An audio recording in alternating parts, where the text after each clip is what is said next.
Облыс әкімінің жұмыс сапары Жаңақорған ауданында жалғасты. Аймақ басшысы Екпінді ауылына кіреберістегі аудан аралық қашыртқы үстіндегі көпірдің жағдайымен танысып, ауыл тұрғындарымен пікірлесті. Апаттық жағдайдағы көпір 1975 жылы пайдалануға берілген. Егіс көлемінің артуына байланысты қашыртқының жағасы сумен шайылып, көпір тұғырларына зиян келуде. Қазіргі күні К3 қашыртқысының қазу тазалау жұмыстарының ақау актісі жасалынған. Көпірдің жобалық сметалық құжаттары дайындалып жатыр. 36 метр болады жалпы көпірдің ұзындығы. Ені 10 метр. Сомасы қанша болады? 119 миллион 969. Кешеге дейін біз жұмыспен қамту жол картасында қоғамдастыру бағдарламамен жұмыс жасап жатыр. Басқарманың басшысының несімен тиісті жұмыстар өтінім берілді.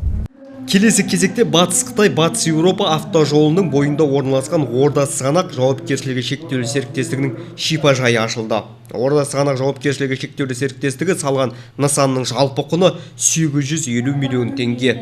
Оның 326 миллион теңгесі Байқоңыр әлеуметтік кәсіпкерлік корпорациясы арқылы қаржыландырылды. Жаңа шипажай 60 адамды жұмыспен қамтып отыр. Бұл жерде бұрыннан білесіздер 3 санаторий болған.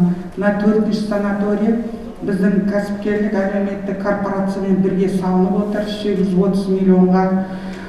Енді бір жағынан ойлам, өте пайдалы, өте экономикамызға.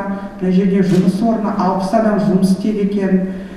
Екінші жағынан мына Түркістан біздің туризмнің орталығы болайын деп жатыр. Түркістаннан жалғасып осы келген азаматтар демаламыз деп Жаңақорғанға легі көбейеді деп ойлаймын. Сондықтан осы санаторияда қосымша біздің сырттан келетін туристерді де қабылдап, емделетін деген азаматтарға жақсы жағдай жасалады деп сенеміз.